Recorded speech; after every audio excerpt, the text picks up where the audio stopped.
السلام علیکم۔ حضرت علی رضی اللہ عنہ کے خوبصورت اقوال۔ سچ ایک ایسی دوا ہے جس کی لذت کڑوی مگر تاثر میٹھا ہوتا ہے۔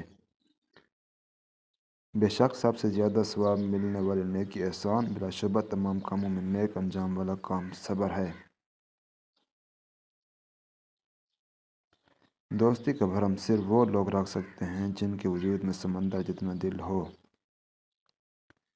تم کسی کے ساتھ بھلائی کر رہو، تمہیں اس کا بدلہ برائی کی صورت میں ملے تو سمجھ لو کہ تمہاری نیکی قبول ہو گئی۔ ان لوگوں پر اعتبار کرو جو تمہاری تین باتیں بھانپ سکیں: تمہاری ہنسی میں پوشیدہ درد، تمہارے غصے میں تمہارا پیار، تمہاری خاموشی میں پوشیدہ وجہ۔ اچھے لوگوں کی ایک خوبی یہ بھی ہوتی ہے کہ انہیں یاد رکھنا نہیں پڑتا، وہ یاد ہی رہتے ہیں۔ زندگی کی اصل خوبصورتی یہ نہیں کہ آپ کتنے خوش ہیں، بلکہ زندگی کی اصل خوبصورتی تو یہ ہے کہ دوسرے آپ سے کتنے خوش ہیں۔ اگر تم سے کوئی بھلائی کی امید رکھے تو اسے مایوس مت کرو، کیونکہ لوگوں کی ضرورت کو تم سے وابستہ ہونا تم پر اللہ تعالیٰ کا خاص کرم ہے۔ رزق کے پیچھے اپنی عزت کا سودا مت کرو، کیونکہ نصیب کا رزق انسان کو ایسے تلاش کرتا ہے جیسے مرنے والے کو موت۔ زبان کا وزن بہت ہی ہلکا ہوتا ہے، مگر بہت کم لوگ ہی سنبھال پاتے ہیں۔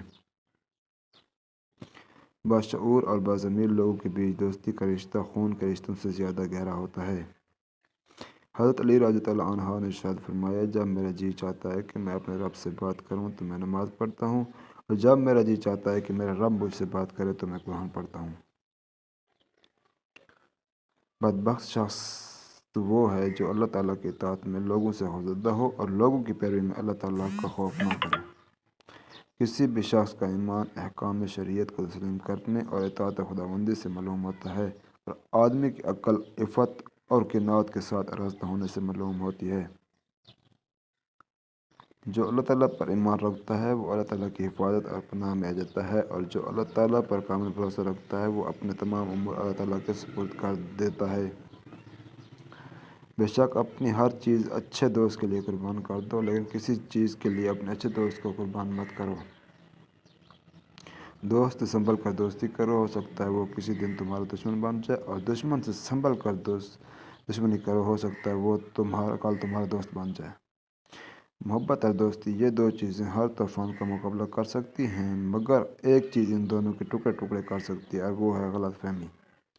جو بات دشمن سے پوشیدہ رکھنا چاہتے ہو وہ بات دوست سے بھی پوشیدہ رکھو، مبادا وہ بھی کسی دن دشمن نہ ہو جائے۔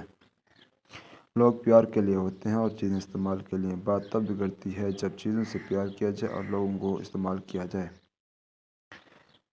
ان لوگوں کو کھونے سے ڈرو جن کے نزدیک دوستی کے رشتے خون کے رشتوں سے زیادہ عزیز ہوتے ہیں۔